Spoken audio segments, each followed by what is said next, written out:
Now, the recent Benchmarks Foundation conference entitled Mining and Climate Catastrophe assisted in highlighting the challenges faced by communities in mining areas. One of these, Snake Park in Johannesburg, has a high number of cerebral palsy patients.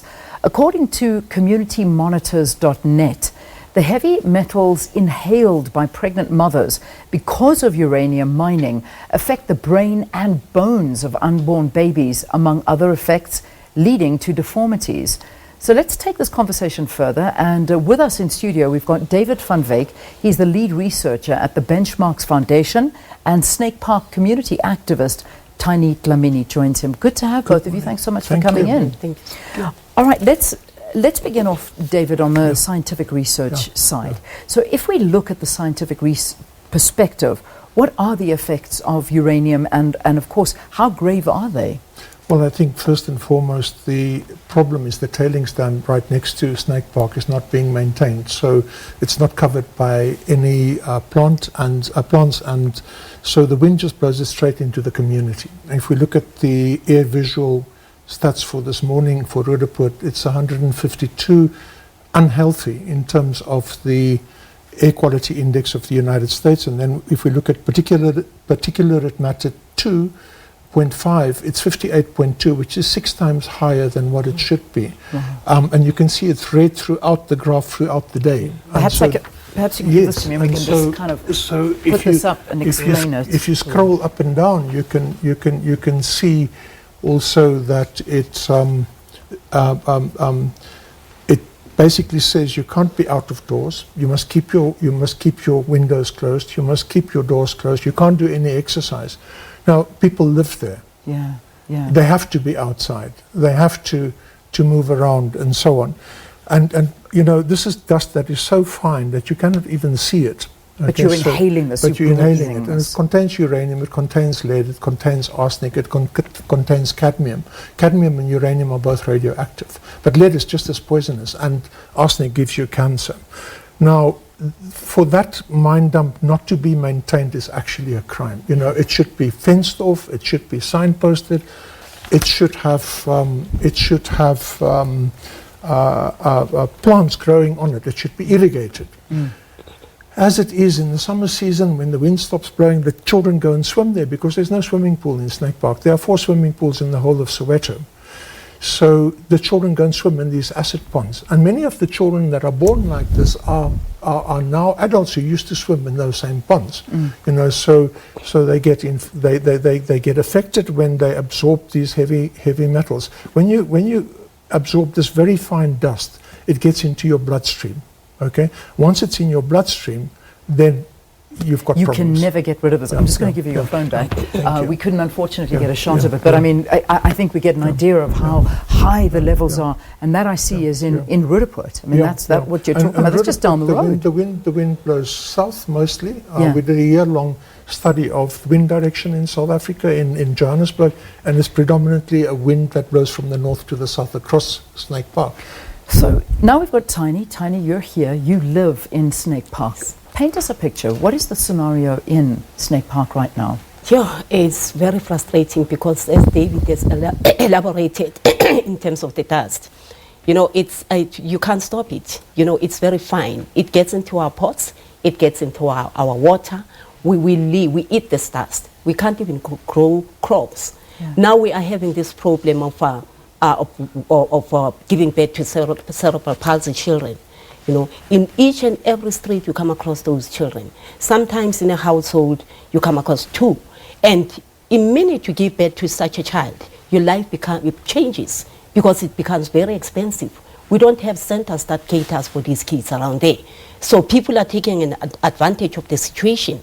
And if you give birth to such a child, it's a problem because first and foremost, those kids cannot walk, they cannot talk, they eat special food.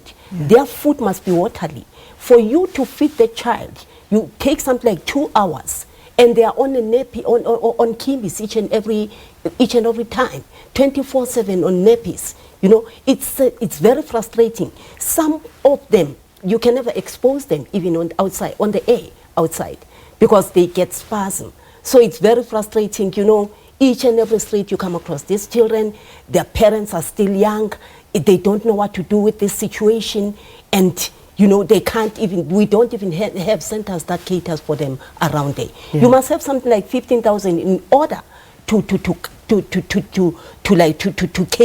care of the child. Yeah. Yes. I mean, when we do a snapshot of South Africa and we Yes. look at the prevalence of cerebral palsy in South Africa in general, but then we have a look at areas that have got uranium and the mining is taking place there. Is it a clear painted picture that this is a if you go cause? to Rega Park, for example, on the East Rand, and you go to the flats that were right next to the dump there, you find in every block of flats there, you find a child with cerebral palsy. I took an American journalist there about 2 years ago, and within half an hour we had 5 of these kids. Personally, my wife's mother's sister, her child was born with cerebral palsy, and they had him behind the couch all day. You know, he never got out. He never had any quality of life and so on. Where they are, very often the daughters dump these kids with the grandmother, Yeah. and the grandmothers have to push them around. And with the dust, they also get asthma, so the child must go to the clinic constantly. Now, sometimes these children only live to 6 years old on average, but some of them live to 21 years old. Now, you must imagine a grandmother must carry this child to a clinic. So last year we took 25 wheelchairs there, but too few.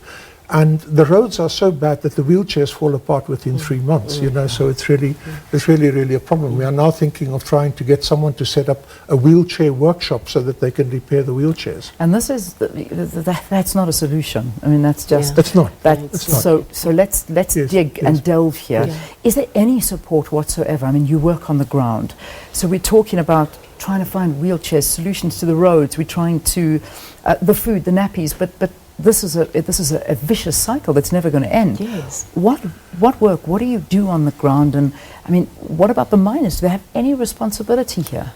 Mines are very dodgy. Ex-miners are very dodgy. You don't come across them. You know, they will tell you, the owner, I'm not the owner, the previous owner is this one. So they are very dodgy. So that is the problem that we're having. They are very, very dodgy. As we speak, that particular dump falls within the exploration license of one mining company, the mining license of another mining company. You go to the first mining company, they say, no, it's not us, it's them. You go to that one, they say, no, it's not us, it's the other one. Yeah. And there's overlapping mining licenses, which is really problematic. The government should stop issuing overlapping mining licenses because then no one takes responsibility for that particular site. So no responsibility has ever been taken that you know of whatsoever in the area, and for any of these children, these adults, these people that are being affected on a daily basis. No, Yeah. there's no responsibility at all. Even though People there is are running evidence. away from this, Yeah. you know. Yeah. So what I'm gathering, there is evidence of this happening, and Yes. yet no responsibility. Yes. Look, in January last year, we took hair samples and dust samples from the mine dump, water samples and air samples. And we find the uranium and the cadmium and the lead and the arsenic in people's bodies. The same stuff that you find in the mine dump, you find in people's bodies. We did it with a very small sample because it cost 40,000 rands a sample to do. So really the government, the National Institute for Occupational Health and other agencies should be doing it. The Medical Research Council should be doing it, and not an NGO. They should do that with all mine communities living in proximity to uranium mines. Yeah. If they don't do that, we're not going to get to grips with the problem. Yeah. Government intervention at all?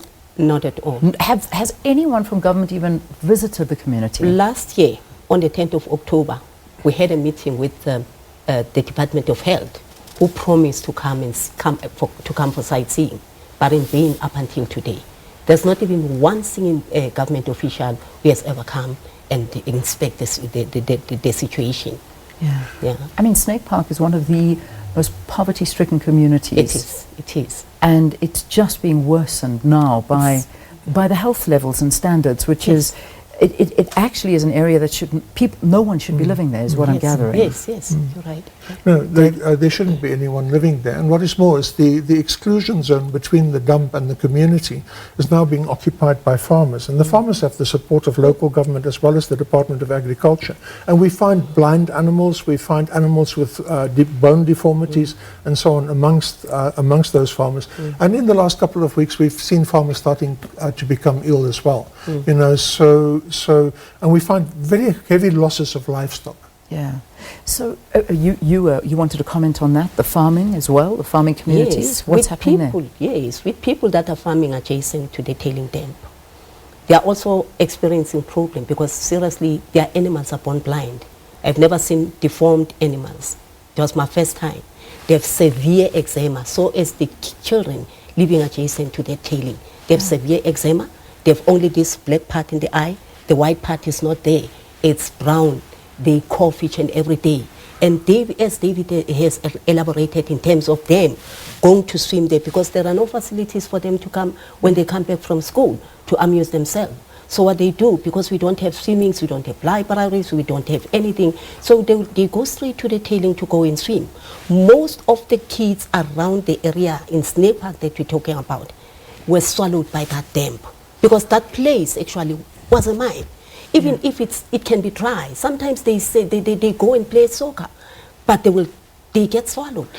When you mean swallowed, they actually are drowned. So many children have lost their lives there. Yes. Do you have a number of children that? It's about 4 or 5 that we know. 4 or 5 you know that have died. Yes. While swimming or playing in while the swimming or playing soccer. And no, again, I emphasize, even after this, nobody has come. Nobody has ever come, except for benchmarks.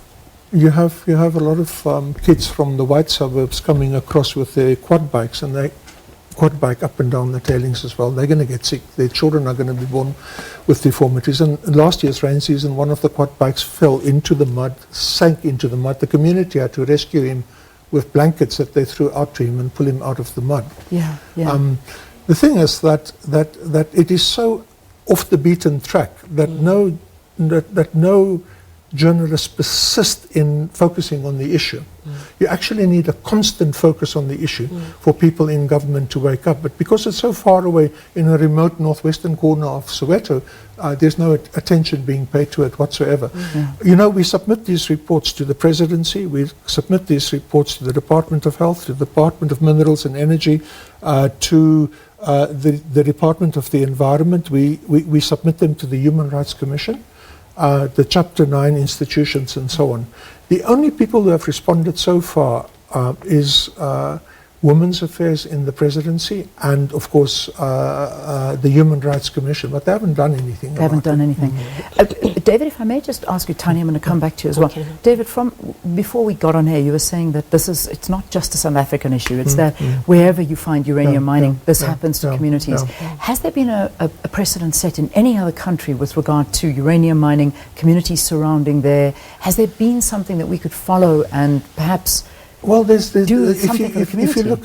you look at Punjab, a lot of the research has been done around Punjab using German laboratories, incontrovertibly establishing the links, but nothing has been done to solve the problem, and that's the problem. Tiny, if I may leave it with you, I mean, what would you like to be seen done? We're giving you the airtime to make a plea to anybody to assist you. What can we do? You know, the damage it's done already, Lee. I think, because this is a very serious problem, I think if people can be evacuated. We are talking about mining of whereby there are sinkholes. Those sinkholes are like a living thing. You know, some of the sinkholes, you can never close them. Yeah. There's another place that is called Durban Deep. People are allocated on top of sinkholes. You can never close that holes. This is what they are saying. If you want to try and close the hole, it opens itself on the other side. So I think people must be evacuated in such places. Okay, so that's a call. That could be a possible solution. Yes. How many people are living in that area? About 2.5. 2.5 million people Yes, about. yeah. And then just finally, David, just to put us in perspective, uranium mining in South Africa, what does it contribute to our economy? Well, uranium prices are not all that high. We really don't need to mine it. What happened in the old days is that when the uranium price was low, they simply dumped it onto the dumps. So for every 4 grams of gold, you had 1 ton of uranium dumped.